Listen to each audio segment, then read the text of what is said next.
ہم نے نا نماز کو کوئی الگ سے چیز سمجھ لیا ہے، بوجھ بنا لیا ہے کہ یار اٹھنا پڑے گا، وضو کرنا پڑے گا، پینٹ پہنی ہے، جوتا کھولنا پڑے گا، الگ سے کام بنا لی. ارے نہیں، الگ سے نہیں، اس کو روٹین ورک بناؤ، وے آف لائف بناؤ.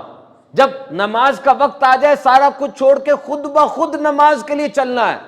اپنے آپ کو نماز کے ٹائمنگ کے حساب سے ایڈجسٹ کرو نا. آج کل صبح 5:40 پر ہو رہی ہے فجر کی جماعت اور 1:30 بجے ہو رہی ہے ظہر کی. یہ 7-8 گھنٹے کا فرق بنتا ہے، تو کچھ کرو، کاروبار، معاش، نوکری. اور 1:30 بجے کے بعد 3:45 بجے عصر کی جماعت ہو رہی ہے، چھوٹا کوئی کام رکھ لو اس میں. اور اس کے بعد عصر ہو رہی، مغرب ہو رہی ہے 5:10 پہ، 5:11 پہ، اور چھوٹا کوئی کام رکھ لو. مجھے بتاؤ پلاننگ کی اور شارٹ ٹرم گول سیٹنگ کی اس سے بڑھ کر کیا تربیت ہوگی؟ کام ایڈجسٹ کر لو نا اس حساب سے. اور جس بھی حالت میں ہو، فون پہ ہو، چیٹ کر رہے ہو، ان ہاؤس میٹنگ میں ہو، کلائنٹ کے ساتھ ہو، باس کے ساتھ بیٹھے ہو، ورک فرام ہوم ہے، ورک فرام آفس ہے، سیز، پوز، نماز کا وقت ہو گیا. 2 باتیں سوچنی یہاں پہ. ایک، دیکھو مجھے میرے رب کا بلاوا آیا ہے، فلاح کا بلاوا آیا ہے، مجھے میرے رب نے بلایا ہے. اور دوسرا، اگر یہ میری زندگی کی آخری نماز ہو تو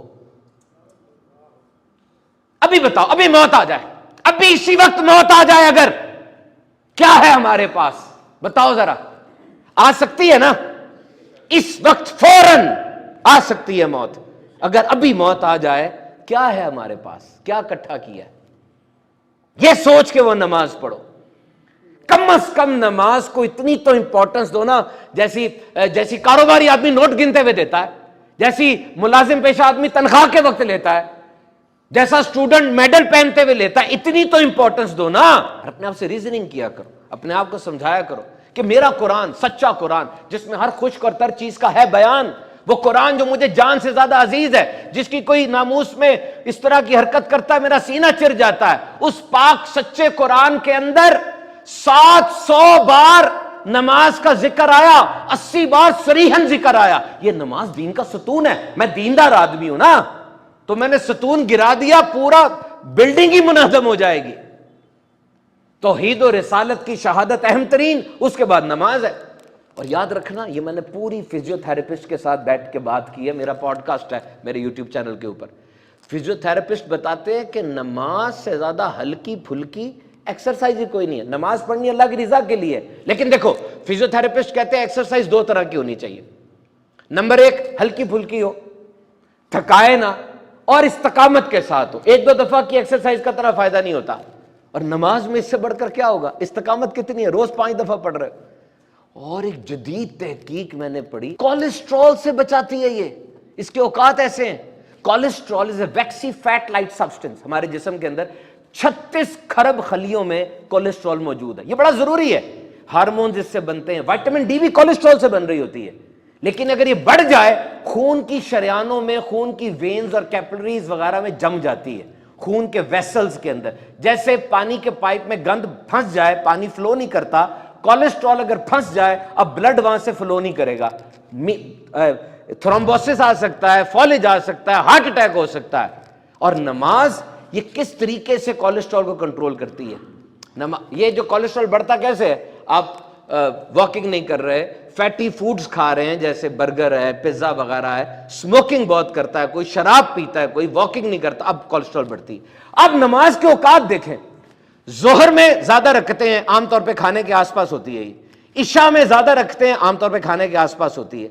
فجر، عصر اور مغرب یہ ایسے وقت میں جب پیٹ خالی ہے، رکعتیں کم ہے.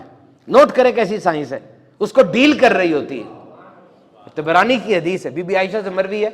سنیں حدیث، اپنی خوراک کو اللہ کی یاد اور نماز کی ادائیگی سے حل کرو. کیسی بات فرمائی میرے آقا نے.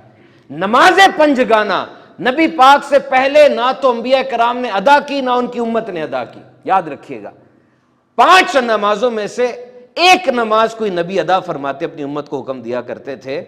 قرآن کی تعلیم یہ ہے کہ ہر نبی نے اپنی امت کو نماز کا کہا اور خود نماز پڑھی.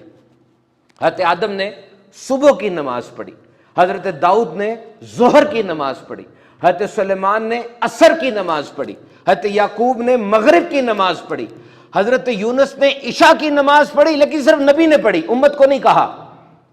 اور میرے آقا علیہ الصلوۃ والسلام نے فرمایا اس عشاء کو نماز کو تاخیر سے پڑھا کرو، کیونکہ اس نماز کی وجہ سے تمہیں پچھلی امتوں پر فضیلت دی گئی، یہ نماز پچھلی امتوں نے نہیں پڑھی عشاء والی۔ میرے محترم سامعین کرام، سوچے تو صحیح، میں نے عصر کا آپ کو بتایا کیسی نماز ہے۔ جب انسان قبر میں اتارا جائے گا نا، وہاں عصر کا وقت بنے گا اور وہ بندہ کہے گا ٹھہر جاؤ فرشتوں، مجھے عصر پڑھنے دو۔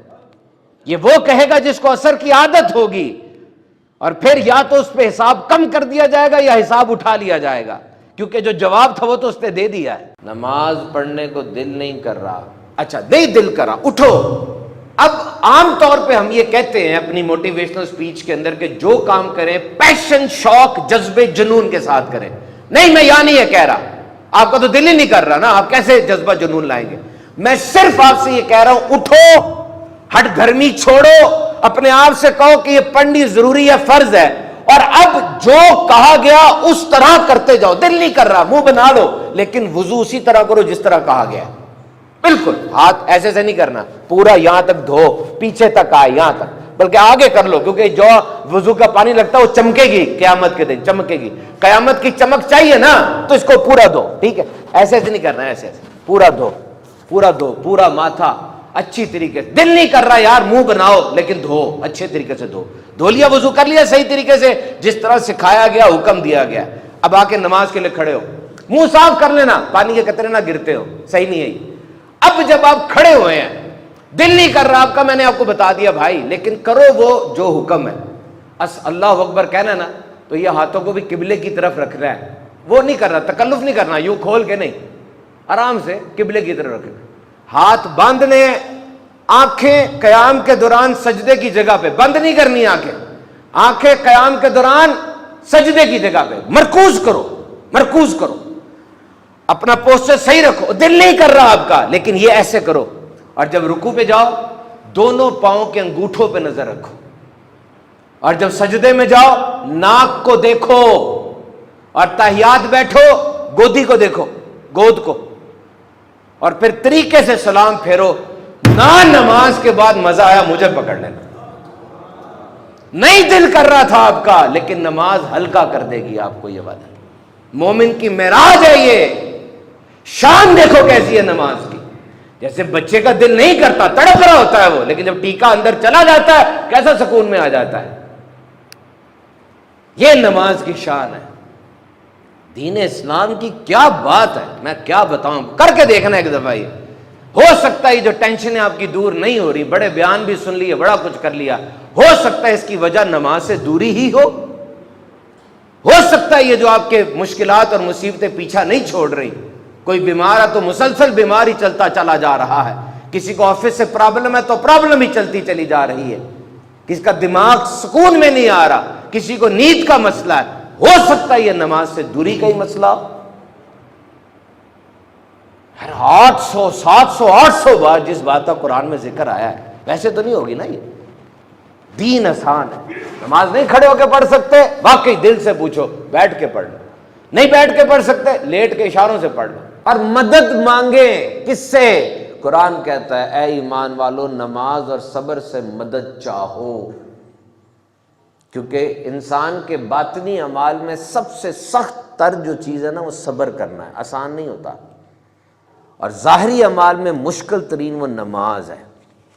ہم نے پہلے بھی اس سے بات کی تھی، پانچوں نمازوں کی اہمیت ہے، لیکن عصر کی نماز، وسطی نماز، قرآن مجید میں آیا تمام نمازوں میں بالخصوص بیچ والی نماز عصر کی محافظت کرو اور اللہ کے حضور باادب کھڑے ہو جاؤ۔ وہ شخص دوزخ میں نہیں جائے گا جو سورج نکلنے سے پہلے یعنی نماز فجر اور سورج نکلنے کے بعد یعنی نماز عصر ادا کرتا ہے۔ جب انسان کو قبر میں اتارا جائے گا سورج ڈوبنے کا منظر بن جائے گا، وہ فرشتوں سے کہے گا ٹھہرو میں عصر پڑھ لوں۔ یہ وہ کہے گا جو دنیا میں عصر کی نماز کا عادی ہوگا، اور اب یا تو اس سے سوال جواب نہیں ہوں گے یا تھوڑی نرمی کی جائے گی، کیونکہ اس کا یہ کہنا سوالوں کا جواب تو بن گیا ہے۔ اور ایک نماز عشاء ہے، نبی پاک صلی اللہ علیہ وسلم نے فرمایا اس عشاء کی نماز کو تاخیر سے پڑھو کیونکہ یہ نماز عشاء تمہاری اور دوسری امتوں میں فرق کرتی ہے، یہ نماز عشاء تمہیں دوسری امتوں سے ممتاز کرتی ہے، اور یہ صرف تمہاری امت پر یعنی ہماری امت پر فرض کی گئی ہے۔ عشاء کی نماز موسیٰ علیہ السلام نے پڑھی تھی جب وہ مصر جا رہے تھے، 10 سال حضرت یعقوب علیہ السلام کی بارگاہ میں رہنے کے بعد مصر جا رہے تھے۔ انہیں 4 فکریں لاحق تھیں۔ نمبر 1، انہیں اپنے بھائی حضرت ہارون علیہ السلام کی فکر تھی۔ نمبر 2، ان کے گھر ولادت ہونے والی تھی اس کی فکر تھی۔ نمبر 3، انہیں فرعون کی فکر تھی۔ نمبر 4، جو اولاد آنے والی تھی اس اولاد کی فکر تھی۔ تو جب وہ کوہ طور کے پاس پہنچے، آگ نظر آئی، آگ کے پیچھے گئے، نبوت بھی مل گئی، فکریں بھی حل ہو گئیں۔ انہوں نے شکرانے کے طور پہ 4 رکعت پڑھی۔ اللہ تعالیٰ کو یہ 4 رکعت اتنی پسند آئی کہ اپنی حبیب کی امت پہ اس نے فرض قرار دے دی۔ یہ عشاء ہے۔ دس از دا ہسٹری آف عشاء۔ عشاء کا مطلب ہوتا ہے رات کی ابتدائی تاریکی۔ عشاء کا لغوی معنی یہ ہے، تو چونکہ یہ اندھیرا چھانے کے بعد پڑھی جاتی ہے اس لیے اس کو عشاء کہا جاتا ہے۔ تو یاد رکھیے صرف انسان نہیں بلکہ دیگر مخلوقات بھی نماز پڑھتی ہیں۔ سورہ نور میں آیا، کیا تم نے نہیں دیکھا اللہ کی تسبیح کرتے ہیں جو کچھ آسمانوں اور زمینوں میں، اور پرندے جو پرواز کر رہے ہیں، اور سب نے جان رکھی ہے اپنی نماز اور تسبیح، اور اللہ سب کے حال سے باخبر ہے۔ یعنی اللہ نے ان کو جو تسبیح اور نماز سکھائی ہے یہ اس کے مطابق زندگی بسر کر رہے ہیں۔ اور نوٹ کریں، یہ حیوانات، نباتات، جمادات، پرندے، جانور، ہر کوئی جس بھی کیفیت میں ہے، جو بھی ممکنہ کیفیت ہو سکتی ہے، اللہ نے وہ ساری کیفیات نماز کے اندر رکھ دی ہیں۔ پہاڑوں کو دیکھیں قیام کی حالت میں، درخت کوئی جھکے بھی ہوتے ہیں، رکوع کی حالت میں بھی ہوتے ہیں، یہ فرشتے عالم بالا میں اللہ کی بارگاہ میں قیام کی حالت میں کھڑے، اور یہ حشرات الارض، یہ پرندے اڑتے ہوئے سجدے کی حالت میں ہیں۔